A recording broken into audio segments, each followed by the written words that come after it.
அனைவருக்கும் வணக்கம். வேண்டிய வரம் அருளும் பெரியபாளையம் பவானியம்மன் வரலாறு தான் பார்க்க போகிறோம். திருவள்ளூர் மாவட்டம் பெரியபாளையத்தில் ஆரணி ஆற்றின் கரையோரத்தில் அமைந்துள்ளது பவானி அம்மன் திருக்கோயில். பாளையம் என்றால் படைவீடு என்று பொருளாகும். பெரியபாளையம் என்றால் பெரிய படைவீடு என்பதாகும். இந்த ஆலயத்தின் தல வரலாறு கிருஷ்ணரின் பிறப்போடு சம்பந்தப்பட்டதாக கூறுகிறது. அதை பற்றி பார்க்கலாம். கம்சனின் தங்கை தேவகிக்கும் வசுதேவருக்கும் திருமணம் நடைபெற்றது. தங்கையையும் மைத்துனரையும் தேரில் வைத்து ஊர்வலமாக அழைத்துச் சென்றான் கம்சன். அப்போது வானிலிருந்து ஒரு அசரீரி, கம்சா, உன் தங்கைக்கு பிறக்கப் போகும் 8வது ஆண் குழந்தையால் உனக்கு மரணம் நிகழும் என்றது. அதை கேட்டு ஆத்திரமடைந்த கம்சன் தங்கை என்றும் பாராமல் தேவகியை கொல்ல முயன்றான்.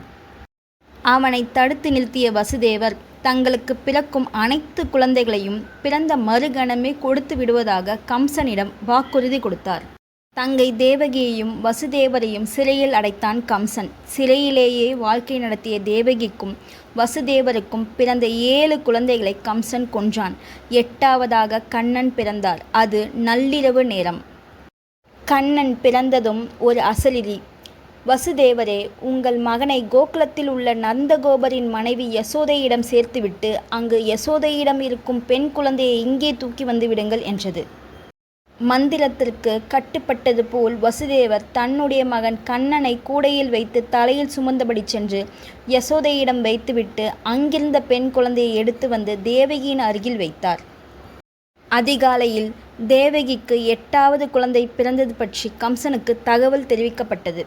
விரைந்து வந்த கம்சன் ஆண் வாரிசுக்கு பதிலாக பெண் குழந்தை இருப்பது கண்டு அதிர்ச்சியடைந்தான். இருப்பினும் 8வது குழந்தையால் ஆபத்து ஏற்பட்டுவிடக் கூடாது என்பதற்காக அந்த குழந்தையை கையில் எடுத்து சுவரில் வீசி கொல்ல முயன்றான். அந்தரத்தில் பறந்த குழந்தை சக்தியின் உருவம் எடுத்து காட்சியளித்தது. அதோடு உன்னை கொல்லப் போகிறவன் வேறு ஒரு இடத்தில் வளர்ந்து வருகிறான் என்று கூறி மறைந்தது. அந்த சக்தியே பெரியபாளையத்தில் பவானி அம்மனாக வந்தமர்ந்ததாக தல வரலாறு சொல்கிறது. சரி, இப்போ பெரியபாளையத்து பவானி அம்மன் வரலாறு பற்றி பார்க்கலாம். முற்காலத்தில் ஆந்திர பகுதியில் இருந்து வளையல் வியாபாரிகள் பலரும் இங்கு வந்து வியாபாரம் செய்து வந்தனர். அவர்கள் தங்களிடம் வளையல் வாங்கும் பெண்களுக்கு மாங்கல்ய சுகத்துடன் வாழ மஞ்சள் குங்குமம் வழங்குவதை வழக்கமாக வைத்திருந்தனர். ஒருமுறை வளையல் வியாபாரி ஒருவர் தன்னுடைய வியாபாரத்தை முடித்துக்கொண்டு ஆந்திராவுக்கு திரும்பிக் கொண்டிருந்தார். இரவு வெகு நேரம் ஆகிவிட்டதால் பெரியபாளையத்தில் ஒரு வேப்பமரத்தடியில் ஓய்வெடுத்தார். அதிகாலையில் கண் விழித்து பார்த்தபோது அவர் அருகில் இருந்த வளையல் மூட்டையை காணவில்லை. சுற்றும் முற்றும் பார்த்த அவருக்கு அங்கிருந்த புற்று ஒன்று கண்ணில் பட்டது. சந்தேகத்தின் காரணமாக அந்த புற்றை எட்டி பார்த்தபோது அதற்குள் வளையல் மூட்டை கிடப்பதைக் கண்டு அதிர்ச்சியடைந்தார். பின்னர் பயத்துடன் ஊருக்கு திரும்பினார். அன்று இரவு வளையல் வியாபாரியின் கனவில் தோன்றிய அம்மன், நான் ரேணுகாதேவி, பெரியபாளையத்தில் பவானி அம்மனாக அமர்ந்திருக்கிறேன். அங்குள்ள புற்றில் நான் சுயம்புவாக இருக்கிறேன். எனக்கு கோவில் அமைத்து வழிபட்டு வா என்று கூறி மறைந்தார். மறுநாள் பெரியபாளையம் வந்த வளையல் வியாபாரி கடப்பாறையால் புற்றை உடைத்தார். அப்போது சுயம்பு அம்மனின் மீது கடப்பாறை பட்டு இரத்தம் பீரிட்டது. இதனை கண்டு பயந்த வளையல் வியாபாரி தன்னிடம் இருந்த மஞ்சளை எடுத்து இரத்தம் வந்த இடத்தில் வைத்து தேய்த்தார். உடனே இரத்தம் நின்று போனது. இதையடுத்து புற்றை முழுமையாக நீக்கிவிட்டு அம்மனுக்கு அலங்காரம் செய்து தினமும் வழிபட்டு வந்தார். பிற்காலத்தில் அம்மனுக்கு கோவில் அமைக்கப்பட்டது. சுயம்புவாக உள்ள அம்மனுக்கு வெள்ளி கவசம் அணிவிக்கப்பட்டிருக்கும். கவசத்தை நீக்கும் போது சுயம்பு அம்மனின் மீது கடப்பாறை பட்ட தழும்பு இருப்பதை காண முடியும். பெரியபாளையத்து பவானி அம்மன் கருவறையில் அம்மன் எப்படி காட்சியளிப்பார் தெரியுமா? ஓங்கார வடிவமாக சங்கு சக்கர தாரணியாக பாதி திருவுருவத்துடன் அமர்ந்த கோலத்தில் அன்னை வீற்றிருக்கிறார். 4 கரங்களுடன் காட்சியளிக்கும் அன்னையின் மேல் 2 கரங்களில் சங்கு சக்கரமும் கீழ் 2 கரங்களில் வாள் அமுத கலசமும் தாங்கியிருக்கிறார். இந்த அமுத கலசத்தில் மகாலட்சுமி, துர்க்கை, சரஸ்வதி ஆகிய மூவரும் அடங்கி இருப்பதாகவும் உண்டு. அதனால் உலக வாழ்க்கைக்கு தேவையான செல்வம், கல்வி, வீரம் 3யுமே அன்னை வழங்குகிறார். அன்னையின் அருகில் கண்ணன், நாகதேவன் ஆகியோரது திருவுருவங்கள் உள்ளன.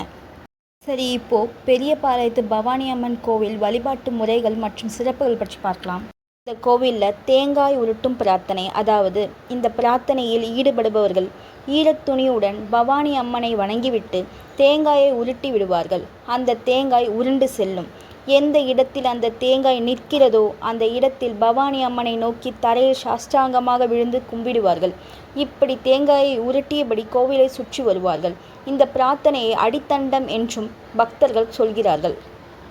அடுத்தது கரகம் பிரார்த்தனை.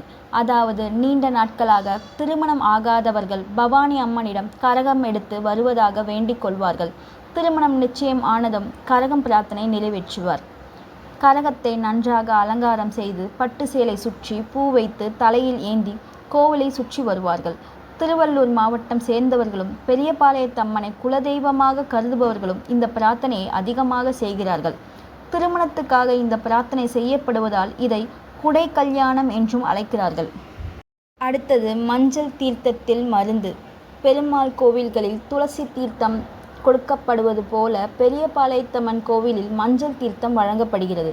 இந்த மஞ்சள் தீர்த்தம் மிகவும் விசேஷமானது. பவானி அம்மனின் அருள்பட்ட இந்த மஞ்சள் தீர்த்தம் பிணி தீர்க்கும் மாமருந்து என்றே சொல்லலாம். கோவிலில் வழங்கப்படும் மஞ்சள் தீர்த்தத்தை பருகினால் நோய்கள் பறந்தோடிவிடும். அம்மை போட்டவர்கள் இந்த மஞ்சள் தீர்த்தத்தை குடித்தால் 3 நாளில் அம்மை இறங்கிவிடும். சுயம்பில் வைத்து எடுத்து தரப்படும் மஞ்சளை நாள்பட்ட காயம் புண்களில் வைத்தால் விரைவில் அவை ஆறி குணமாகிவிடும். எனவே இந்த மஞ்சள் தீர்த்தத்தை பக்தர்கள் போட்டி போட்டு வாங்கி செல்வதை காணலாம். அடுத்தது தாலி தரும் பிரார்த்தனை. அதாவது பெரியபாளையத்தம்மன் ஏழைகளின் வீட்டு தெய்வம் ஆவாள். குறிப்பாக மீனவ சமுதாய மக்களின் குலதெய்வமாக திகழ்ந்து அம்மக்கள் அனைவரையும் பாதுகாத்து வருகிறாள். பொதுவாக கடலுக்குள் மீன்பிடிக்க செல்லும் மீனவர்கள் கடும் அலை, சூறைக்காற்று போன்றவைகளை எதிர்கொண்டு சமாளித்து மீன்பிடித்து வர வேண்டும். மீன் வளம் உள்ள ஆழ்கடல் பகுதிக்கு செல்லும் மீனவர்கள் சில நாட்கள் கழித்தே கரை திரும்புவார்கள். இப்படி கடலுக்குள் தொழில் செய்யும் தங்கள் கணவருக்கு எந்தவித ஆபத்தும் ஏற்படக்கூடாது என்று மீனவ பெண்கள் பவானி அம்மனை நினைத்து மனதார வேண்டிக் கொள்வார்கள். அதற்கு நன்றி காணிக்கையாக தங்களது தாலிக்கொடியையே அப்படியே பெரியபாளையத்தம்மன் கோவில் உண்டியலில் போட்டு விடுவார்கள். ஆடி மாத விழா காலத்தில்தான் மீனவ பெண்கள் இந்த பிரார்த்தனையை நிறைவேற்றுவார்கள்.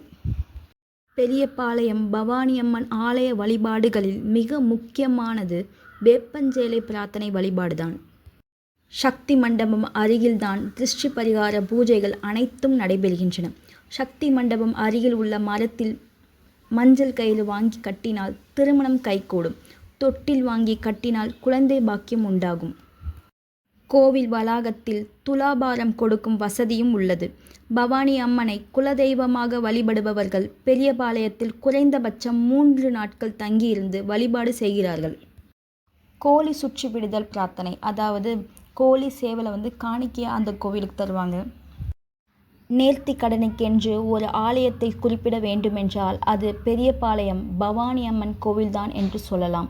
எத்தனை விதமான நேர்த்தி கடன்கள் தான் இங்கு! தீச்சட்டி ஏந்தல், வேப்பன் சேலை உடுத்தல், கோழி சுற்றி விடுதல், உப்பு மிளகு கொட்டுதல், தேங்காய் உருட்டல், மாவிளக்கு அகல் விளக்கு ஏற்றுதல், துலாபாரம் கொடுத்தல், வேப்பிலையால் மந்திரித்தல், சேலை சாத்துதல், பொங்கல் வைத்தல், மொட்டை அடித்தல், திருமாங்கல்ய காணிக்கை அளித்தல் என ஆலயம் எங்கும் பக்தி அலை பரவியிருக்கும். பெரியபாளையத்து பவானி அம்மன் கோயிலில் ஆடி மாதம் மிகவும் விசேஷமானது. இங்கு ஆடி மாதம் முதல் ஞாயிற்றுக்கிழமை தொடங்கி 14 வாரங்களுக்கு சிறப்பு வழிபாடுகள் மற்றும் திருவிழாக்கள் நடைபெறுகின்றன. இவ்வளவு சிறப்பு வாய்ந்த பெரியபாளையத்து பவானி அம்மன் கோவில் எங்கே இருக்குது தெரியுமா? சென்னையிலிருந்து சுமார் 43 கிலோமீட்டர் தொலைவில் உள்ளது பெரியபாளையம். ஆரணி ஆற்றின் கரையோரத்தில் அமைந்துள்ளது பவானி அம்மன் திருக்கோயில். இவ்வுலகில் எது பொய்தாலும் பெரியபாளையத்து பவானி அம்மனின் அருள் பொய்வதில்லை.